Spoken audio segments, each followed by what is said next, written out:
চোখ বন্ধ করে শুধু একবার কল্পনা করুন তো, একটি শান্ত ক্রিসমাস ইভের ফ্লাইট। ভেতরে সবাই উৎসবের আনন্দে মেতে আছে, ঠিক যেমনটা হওয়ার কথা।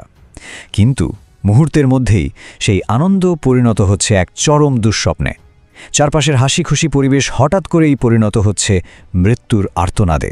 আমরা এমন একটি ঘটনা নিয়ে কথা বলতে চলেছি, যা শুধু যে একজন মানুষের বেঁচে ফেরার এক অবিস্মরণীয় আখ্যান তা নয়, বরং এটি মানুষের ইচ্ছাশক্তি আর ঘুরে দাঁড়ানোর এমন এক চূড়ান্ত রূপ আমাদের দেখায়, যা শুনলে আক্ষরিক অর্থেই শিহরণ জাগে। 0%, একদম শূন্য। পরিসংখ্যানের দিকে তাকালে আকাশে উড়ন্ত একটি প্লেন থেকে কোনো প্যারাশুট ছাড়া সোজা 10,000 ফুট নিচে আছড়ে পড়ে বেঁচে যাওয়ার সম্ভাবনা ঠিক এতটাই। বিজ্ঞান বলুন বা যুক্তি, দুটোই আপনাকে পরিষ্কার বলে দেবে যে এটা সম্পূর্ণ অসম্ভব। এই বিশাল শূন্যতায় এত ওপর থেকে নিচে পড়ে মানুষের টিকে থাকার কোনো সুযোগই আসলে নেই। আর ঠিক এখানেই ইতিহাসের সবচেয়ে বড় রহস্যটি লুকিয়ে আছে। একটু ভেবে দেখুন, কিভাবে একজন 17 বছর বয়সী সাধারণ মেয়ে পদার্থবিজ্ঞান এবং যুক্তির সমস্ত নিয়ম ভেঙে চুরে এই ভয়াবহ পতন থেকে বাঁচল। শুধু তাই নয়, তারপরের ভয়ঙ্কর জঙ্গল থেকেও বেঁচে ফিরল। চরম প্রতিকূলতার মাঝেও মানুষের টিকে থাকার ক্ষমতা কিভাবে সমস্ত সীমানাকে পার করে যায়, আজকের এই ঘটনাটি তার চূড়ান্ত প্রমাণ। আমাদের আজকের প্রথম অধ্যায়, অভিশপ্ত ফ্লাইট 508। সময়টা 1971 সালের 24শে ডিসেম্বর, ক্রিসমাস ইভ। পেরুর লিমা এয়ারপোর্টে 17 বছরের জুলিয়ানে এবং তার মা অধীর আগ্রহে অপেক্ষা করছিলেন। গন্তব্য কোথায়? গন্তব্য ছিল অ্যামাজন জঙ্গলের একেবারে গভীরে থাকা একটি বায়োলজিক্যাল রিসার্চ স্টেশন, যেখানে জুলিয়ানের বাবা উৎসবের দিনটির জন্য তাদের অপেক্ষা করেছিলেন। কিন্তু ছুটির মৌসুম, তাই ভিড়ে সব ফ্লাইটের টিকিট একেবারে শেষ।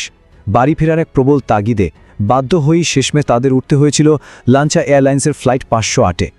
আপনারা কি জানেন, ওই সময়ে লাঞ্চা এয়ারলাইন্সটি নিয়ে স্থানীয়দের মধ্যে একটি বেশ ডার্ক জোক প্রচলিত ছিল। স্প্যানিশ ভাষায় তারা বলতো, লাঞ্চা সবসময় পেটের ভরে মাটিতে আছড়ে পড়ে।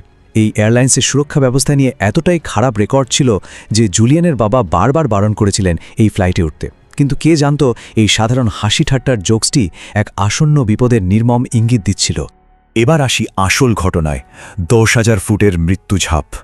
প্লেনটি যখন আন্দিজ পর্বতমালা পার হয়ে অ্যামাজনের ওপরে পৌঁছায়, ঠিক তখনই আকাশ কালো করে নেমে আসে এক ভয়াবহ ঝড়। এভিয়েশনের সাধারণ নিয়ম অনুযায়ী এই বিশাল কালো ঝড়টিকে এড়িয়ে যাওয়ার কথা, কিন্তু দেরি হয়ে যাবে এই ভেবে পাইলট একটি মারাত্মক ভুল সিদ্ধান্ত নিয়ে বসেন। তিনি সোজা প্লেনটিকে সেই ভয়ঙ্কর ঝড়ের একেবারে পেটের ভেতর ঢুকিয়ে দেন, যেখানে ওত পেতে লুকিয়েছিল সাক্ষাৎ মৃত্যু। ভাবতেই গা শিউরে ওঠে। 21,000 ফুট উচ্চতায়, চারপাশ কাঁপিয়ে প্লেনের ডানদিকের ডানায় সজোরে এক বিশাল বাজ পড়ে। লকে ডিলেক্ট্রা নামের ওই প্লেনটির ডানা অত্যন্ত শক্ত হওয়ার কারণে তা ঝড়ের টার্বুলেন্সের সাথে একেবারেই মানিয়ে নিতে পারেনি। চোখের পলকে দাউ দাউ করে আগুন ধরে যায় এবং এক কান ফাটানো শব্দে আস্ত প্লেনটি মাঝখান থেকে টুকরো টুকরো হয়ে শূন্যের বুকেই ভেঙে পড়তে থাকে। জুলিয়ানে বসেছিল 19F সিটে। প্লেন ভাঙার সাথে সাথেই তার 3 সিটের পুরো সারিটি প্লেন থেকে আলাদা হয়ে যায়। সিট বেল্ট বাঁধা অবস্থায় জুলিয়ানে মেঘ ফুরে সোজা অ্যামাজনের দিকে প্রবল বেগে আছড়ে পড়তে থাকে। বাতাসের প্রচণ্ড চাপে তার শ্বাস তখন বন্ধ হয়ে আসছিল। নিচ থেকে ব্রোকলির মতো ধেয়ে আসা সবুজ জঙ্গল দেখতে দেখতে তীব্র বাতাসের গর্জনের মাঝেই শূন্যে জ্ঞান হারায় সে। চলুন এবার দেখে নিই এই মিরাকেলের পেছনের বিজ্ঞান আসলে কি ছিল।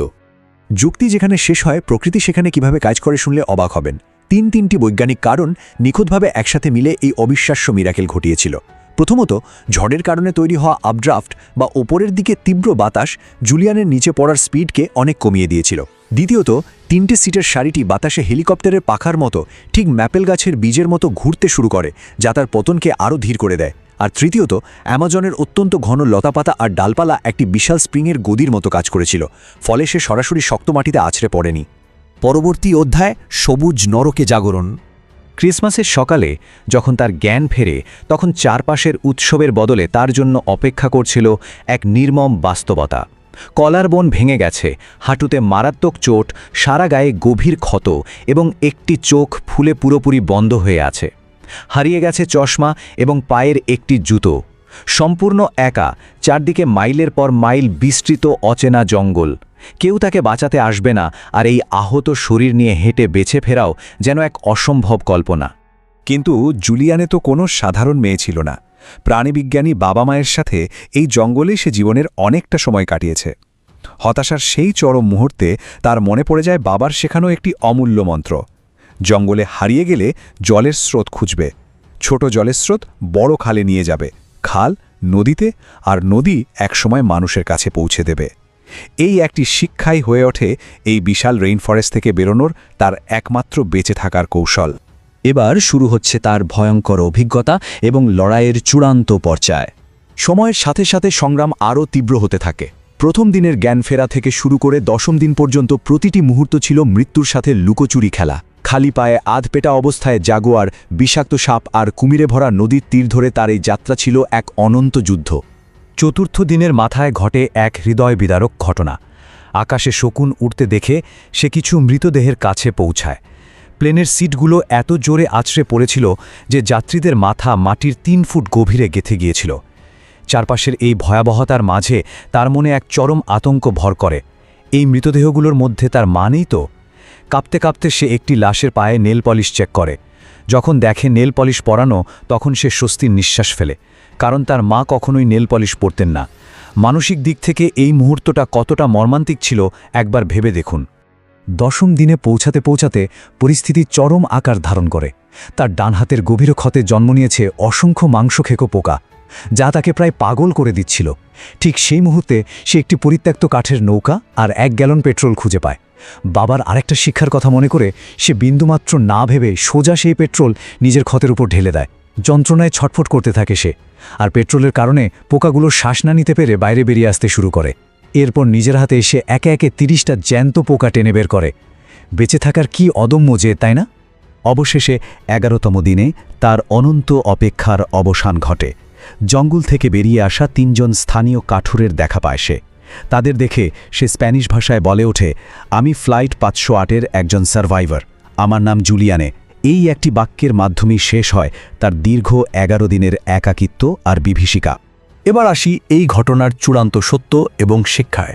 উদ্ধারের পর যখন রেস্কিউ টিম ক্র্যাশ সাইটে পৌঁছায়, তখন এক চাঞ্চল্যকর সত্য সামনে আসে।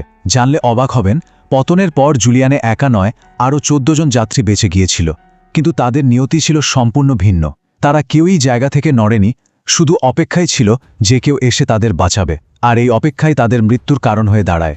অন্যদিকে জুলিয়ানে অপেক্ষা করেনি। সে তার জ্ঞান আর প্রবল ইচ্ছাশক্তি নিয়ে এগিয়ে গিয়েছিল। তার এই প্রোঅ্যাক্টিভ সিদ্ধান্তটাই তাকে বাঁচিয়ে রেখেছিল। আজ 71 বছর বয়সী জুলিয়ানে কোপেক একজন অত্যন্ত সফল বায়োলজিস্ট। যেই জঙ্গল একদিন তার সবকিছু কেড়ে নিতে চেয়েছিল, তাকে প্রায় মেরেই ফেলেছিল, সেই জঙ্গলকেই তিনি জয় করেছেন। আজীবন অ্যামাজন সংরক্ষণের কাজ করে তিনি প্রমাণ করেছেন যে মানুষ চাইলে তার সবচেয়ে বড় ভয়কেও নিজের সবচেয়ে বড় শক্তিতে পরিণত করতে পারে।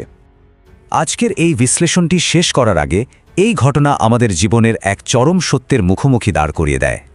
আমাদের সবার জীবনেই যখন প্রতিকূলতার গভীর জঙ্গল সামনে এসে দাঁড়ায়, তখন কি সেই 14 জন যাত্রীর মতো এমন কোনো উদ্ধারের অপেক্ষায় বসে থাকা উচিত যা হয়তো কোনোদিন আসবেই না, নাকি জুলিয়ানের মতো নিজের পথ নিজে তৈরি করা উচিত? মানুষের ঘুরে দাঁড়ানোর এই অবিশ্বাস্য গল্প আমাদের চিরকাল এটাই মনে করিয়ে দেবে যে নিজের লড়াইটা কিন্তু নিজেকেই লড়তে হয়। আপনাদের কি মনে হয়?